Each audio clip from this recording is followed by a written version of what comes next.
Hello, Joe Swampson here, and today's my first video. I'm going to be doing sort of like a review slash overview for Nosgoth, which is a new closed beta game, as you can see, and I think it's developed from Square Enix Studios. They're either the developer or the publisher, one of the two. And I'm just going to go over the game for now and the features of the lobby and what obviously the game offers. So, as you can see, it displays the news on the homepage of the game, which obviously is expected because you want to get in touch with the game and its community. Now, usually most MMOs or MOBAs, which are similar to this, would have this feature on the launcher. For an example, League of Legends has all the articles and updates on the launcher. We have social media here, which is obviously self-explanatory. You can share it on Facebook, Twitter, YouTube, and this is twitch.tv. And ironically, or as a coincidence, the message of the day is twitch.tv broadcasting is now available. Now, this feature is when you're within a game, you have to link your Twitch account. With a few click of a button, a few button clicks, you can stream your game. So it seems to be much easier than all of the softwares, or so it claims. At the bottom, obviously, you have your Steam profile, your picture, your coins, and your rune stones, I think they're called, which are the paid-for currency of the game. And this tells you if you've got a boost. So I don't know. I think you can get XP boosts or win boosts, something like that, where you get more XP or points, which are the coins. Free daily perks. Now, I wasn't aware of this, but obviously, on viewing this, I suspect, like every week on League of Legends, you get 2 free champs. No, sorry, not 2 free champs. You get a pool of free champs. Now, they don't do this on Dota because obviously every champ is free on Dota, which I like. But then it also kind of cuts the earning potential and the reward and testing of the characters. But I don't know. A lot of people disagree with me on that. Free daily perks. Okay, so Frenzy increases your melee attack speed, and Fleet-footed increases your sprint speed. So obviously we've all played games like Call of Duty, MMORPGs like Star Wars: The Old Republic, etc. We know what perks do, or talents on other MMORPGs. Profile is an overview of all of your stats on the game since you've played it. So as you can see, my name's here. I have 0 XP. I'm pretty much nowhere near level 2, and everything's 0 because I haven't played an online game. Although, since I've played the tutorial, I do have a lot of stats in the 2 teams, because the tutorial gives you combat training and shows you how to play the game, obviously, and it records the stats from that. And obviously, I've had poor accuracy and bad stats in the tutorial because I was just testing it. I've tried to re-record this video, which I'm doing now, but I previously recorded it twice, which is why I played the tutorial and gained stats. But I'm playing on multiplayer, so it's more of a blind let's play experience. So at the top we have our 2 classes. Now this is obviously the same for both teams. I don't have any stats in the Alchemist class because I've never played it. Hunter, obviously, that's the tutorial class. Vampire Reaver is the stealth class, which is in the tutorial. And the Tyrant's a tank class, which I'll come on to, I believe, in a second. Okay, yeah. So the Hunter is part of the team Humans, and there is 4 classes per team. We have the Hunter, the Alchemist, the Scout, and the Prophet. The Prophet is the dual wielding class, and they hex the bullets, I believe it says. The Scouts are the range class, obviously, and they have snipers. Yeah, so it's like a range class, and I believe they might have different arrows. That would be interesting to see. Now, I don't know what this lock thing is below. I'm not sure if that's something they're just standing on or if it means something. Yeah. And then for the vampire side, we have the Reaver, which is the stealth class. It reminds me of the Hunter off Left 4 Dead 2 or Left 4 Dead 1, because you can crouch down and do a dive obviously like a jump off the floor, which is exactly the same. Tyrant. Now this is a tank class. The Tyrant soaks up damage, like I said, like a tank off Left 4 Dead or a tank off an MMORPG, because you're soaking up the opposition's damage for your team. Sentinel. Now this is a flying class and they have flight abilities. I'm guessing they have AoE spells, area of effect spells. Artifacts, I'm guessing you gain them in game or you buy them as a bundle, because I don't know what they do. Oh right, you get a certain amount of levels, in my case 4 levels, you gain an artifact and you can unlock a class. So I guess that means that you don't have to pay for the currency to get classes, which is a good system because it means that the game's not really pay to play. Although you can buy runestones, which would be like a currency such as RP on League of Legends, to support the game, as it will be free to play, I believe. Deceiver. Deceiver is a physically less powerful class, and it has a sort of weird form to it, you could say. I don't know, this is obviously all the vampire classes are melee, but I don't know what special skills this has, I don't know. Humans have loadouts, the vampire classes, some of them do, but obviously the Deceiver doesn't, the Sentinel doesn't. But then again, the Scout and Prophet of humans don't either, so... Okay, so let's go to Hunter to demonstrate this. Loadouts just shows you what you've got in your inventory. It shows you your perks, your abilities, because you can buy extra abilities. Bowler shot is something you throw to bind the legs or hands together. They're sort of like throwable handcuffs, I guess you could say.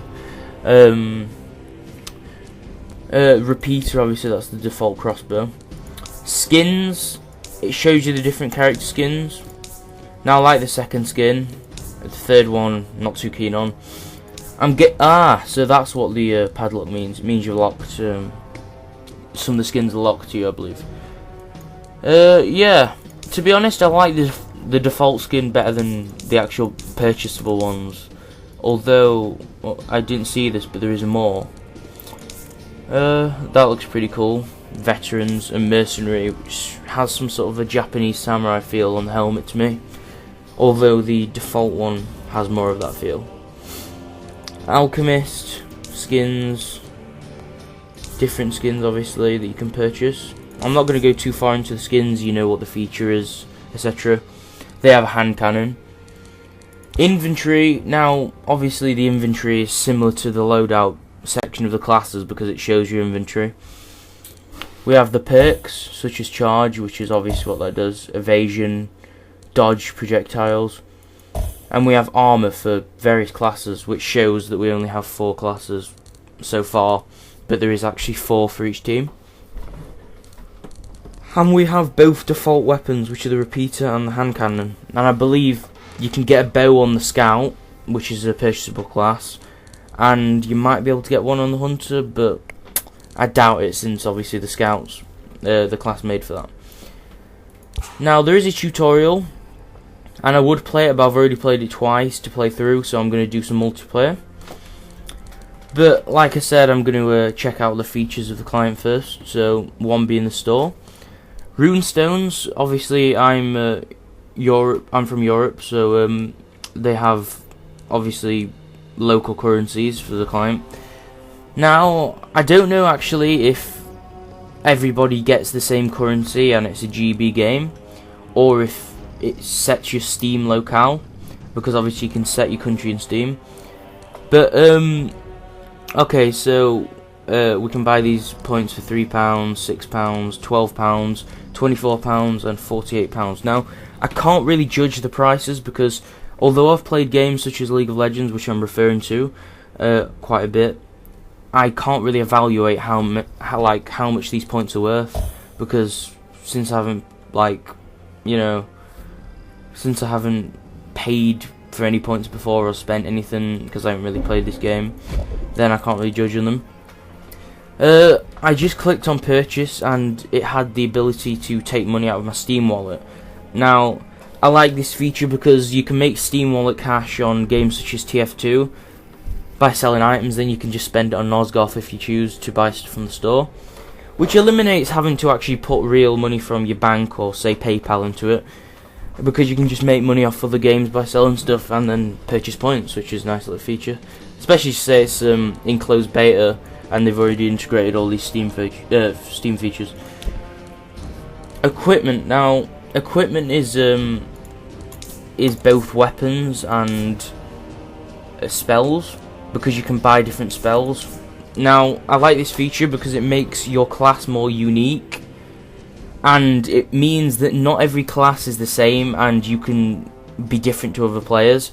So not only can you wield different guns for different reasons, like we've got heavy, quick and piercing pistols, different ammo types, different styles, but the different spells mean we've got a different kit to every other person. So PvP is going to be very competitive, I believe, in the future, possibly if this game gets big. But I also think that the different playstyles mean that you can adapt to PvP and make up your own sort of way of playing. There's not one way of playing, because usually in games like this, if two classes play together or play versus each other, let's say versus each other, if they're the same and not unique or customizable like this game, then it's whoever does the spells first or whoever does the strategy first wins, or whoever opens up on the other person first wins. But in this, you've got different ways of battle, different ways of PvP. There's just a load of stuff, really. It's quite a good feature. Perks. Now, we've all played Call of Duty, different titles such as this, MMORPGs, Star Wars The Old Republic, etc., which is like the talent points, skill points. It just changes how your class plays, which makes it even more customizable, again, because you can have different perks to other people, different weapons, different spells, different skins. So, you know, this game seems to be able to have the feature of making you more unique and let you make your own playstyle, which I like. Skins are from the paid currency, which is runestones. Of course, I'm guessing this game, once it comes out of closed beta, will be free to play. So, like any other game, Star Wars The Old Republic for one, League of Legends, Infinite Crisis, all of these free to play MMOs or MOBAs, they will have to make income in one way. This is usually seen in every free to play. So yeah, that's just a way for them to make money and keep the game up. Boosts is with runestones again, obviously XP boosts and gold boosts, which is the free currency. So you can buy the paid currency to boost your free currency, which obviously you can see in League of Legends. You buy an IP boost with RP. I'm expecting people to play League of Legends as it's the biggest game, so that's what I feel I can sort of compare a lot of free-to-plays for, especially the store. The classes, now, there's no images displaying. They were before, I'm not sure why. I'm guessing it's a server issue. But yet again, we pay with runestones, which we pay for to get classes. But on the armory, it said that every few levels we'd get something that could unlock the character without the paid currency. So bundles, I'm not going to go too far into these, but obviously the information's on the side. Beta invites. Oh, actually, I might go into this. I do like this. Right, let's say you pay for the biggest bundle. We get banners, weapons for the scout, etc., and it says founders weapons. So obviously we are playing the beta or the closed beta, so we'd be classed as a founder of the game because we've tested the game, we've helped, we've obviously made content such as the videos such as this. So you get a founder's repeater and longbow, and if the game got big, then you could say, you know, you're one of the first to play the game, I'm showing it off through this weapon, etc. The scout class, warband name reservation, I don't know what that means. 4 beta invites. Now this is a cool feature. I signed up for the closed beta a month ago, and I can't remember when I got the invite because I only recently checked my email, but yeah, it didn't take too long for the beta invite, I've got to say. But getting beta invites for other people which you can give out is good, because not everybody's guaranteed to get into this, remember. Golden war chests, silver war chests. I'm guessing they contain items. Founder's booster. Right, so you get 100% more XP and gold and 25% to teammates in your game. So obviously this means that the progress is, you know, extended. Well, I wouldn't say extended, but it means that people get quicker progress in the game and they level up quicker, get more gold, etc., which is a good feature. So that's the store feature. So I'm going to click play, and we have 3 different selections or game types, playlists, etc. New recruit is team deathmatch for players on my skill, which are noobs, obviously, because I've not played this game, so I'm guessing I'm a noob at it. Team deathmatch, obviously, battle to the death. The first team to 30 kills wins. And siege is a 4v4 like the rest, but that's locked, so I'm guessing I have to be above level 10 to do that. Regions. You can select US West, US East, Europe. Obviously I'm going to select Europe. In fact I'll click any region so it searches for it quicker, but I would usually go in Europe. So yeah, let's search. Since this is a closed beta, I don't expect the game to be found very quickly, although it seems to have delayed, so I think I'll be locked into a game.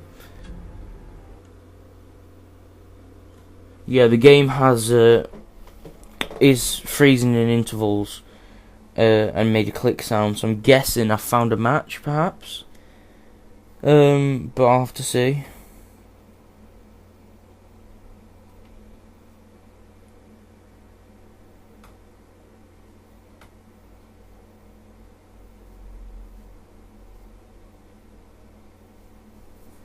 I'm going to pause this recording, and I will obviously continue this one in a minute. Okay, so I've entered a lobby. The game had actually crashed before, which was irritating. I've got in a lobby which is apparently the best game available. Obviously official server, because that's all you can get. You can't host your own unless you do. Maybe you can do a custom game, but I don't think that's available yet. There's only 2 players in as of now, which is me and this guy, which is 2 out of 8. And there doesn't seem to be many players. I've not even set it on Europe. I've set the game on any locale or any server. So this will connect me to US, Europe, Asia, all of the different servers. US East, US West, because I believe there's those 2. But no luck. There doesn't seem to be many people on. So yeah, I'm going to leave this game and I'm going to show you the tutorial. The tutorial obviously will show you the gameplay, what the game looks like, and of course how to play the game and its features, etc. Right, so you start off with a human tutorial. It's basic movement at the start. You just look up, look down, etc. A bit like the Halo Combat Evolved tutorial, if you've ever done that. It asks you if you want to invert your controls, but most people don't want to invert them. You have to sprint past here, otherwise you fail the objective, obviously. And then if you hold sprint and press space, you do a forward roll. You get ammo from here, which you fill, and then there's sort of like a progress bar in a circle, which is pretty cool. And obviously, as with every game, you reload with R. And then there's a target practice. Before I was really bad at this, but I've decided to take my time with shooting and complete it. Proceed to the stairs and into the arena to continue. Right, this is where you fight AI, because it's a combat tutorial. There's different spells, it shows you how to do different spells. If you hold D and press space, you will dodge. The only problem with, though, is the spells, which I'll come on to in a minute. Melee is the middle mouse button, so you have to melee him 3 times for some reason. And then he's dead. Rest in peace. Okay, so your first ability is Q, which is the bowler shot. that we talked about in the store earlier.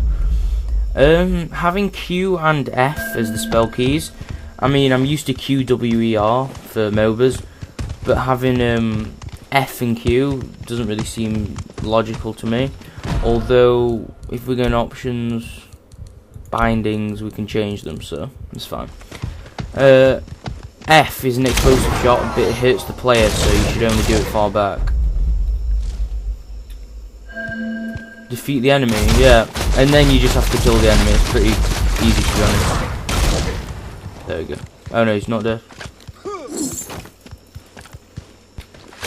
Whoa, I didn't even know he attacked, to be honest. I thought it was a simple tutorial.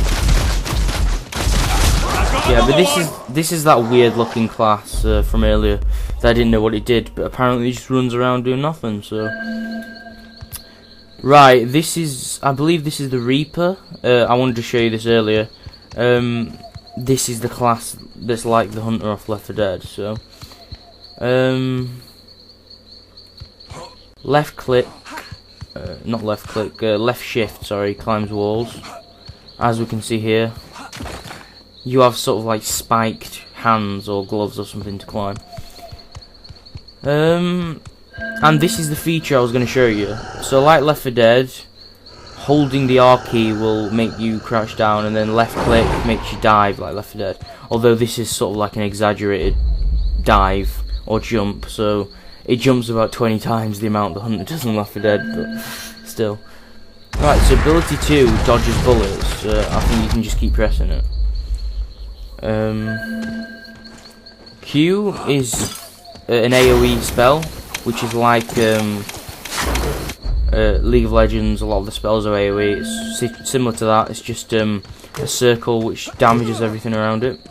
And left mouse button is obviously melee, and if you charge it, you can do Stronghold.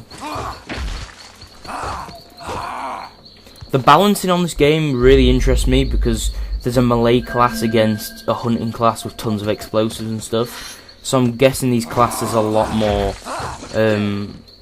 I'm guessing the vampire classes are a lot more tanky and more powerful, because if the humans have guns and the vampires just have melee, it seems a tad bit unfair to me. But you know, games like this seem to be able to balance it, so we'll see.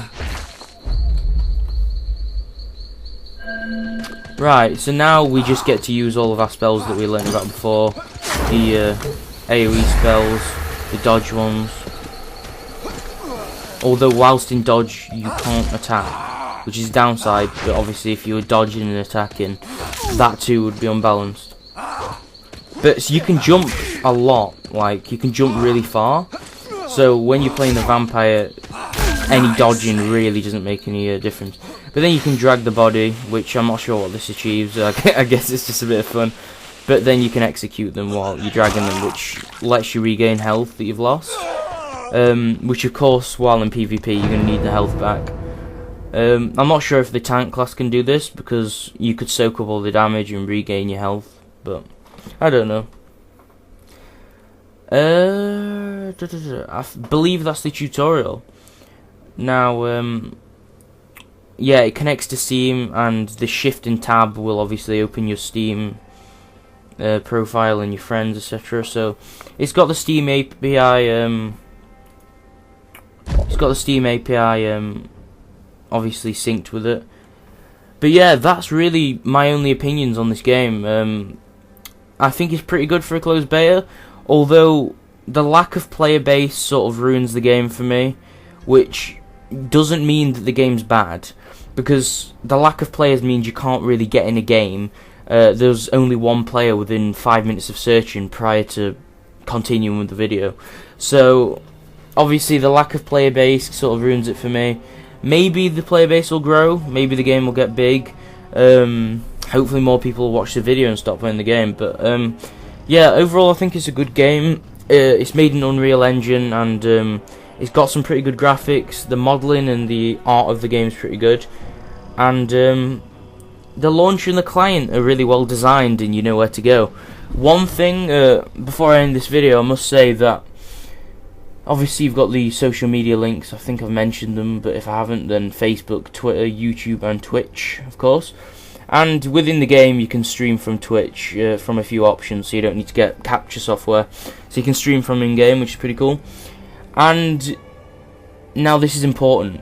Forums.nosgoth.com. If you're a closed beta participant like me, if you find any bugs, you don't have to be active on the forums, but if you find any bugs, do report them, because if you do like the game, then improving the game is obviously a priority. If you find any exploits or glitches, you're going to want to report them, because let's say you've got a glitch or an exploit to get out the map and snipe people, you know, it's going to kind of ruin the game. So yeah, and then you can share it on the different social medias, like I mentioned before. There's a dedicated Reddit for it, and a Twitch channel for the company. So I hope you enjoyed the video, and that's me, Joe Swampson, on my new channel. Feel free to share the video and subscribe if you liked it. I mean, you don't have to. Until next time.